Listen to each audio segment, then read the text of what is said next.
Well, Fidel Castro may be out of the government, but he may not be out of the political scene because he is a towering figure in Cuba, the only figure that has dominated the political spectrum for the past 50 years. And once Fidel is physically gone, then you're going to see massive change, probably also in honor of the late Fidel Castro. On the surface, he'll be columnist-in-chief. All that we will see about Fidel Castro are his weekly, stories, columns in Gramma, lashing out against the United States or revisiting his visit to Vietnam, 30 years ago. I doubt that he'll be as hands-on and as involved in the day-to-day affairs of Cuba as he has been.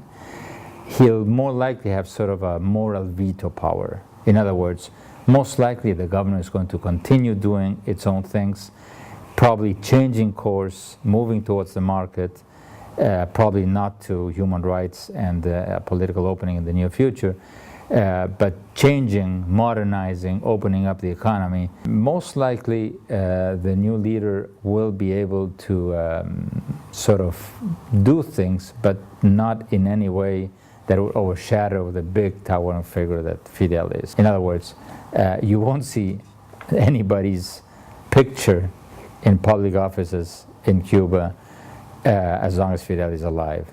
In the long run, if Fidel's health doesn't allow him to micromanage the country as much as he has, some people are going to get bolder and say, well, I can do this. Let's see if I can get away with this. They're going to start pushing the envelope.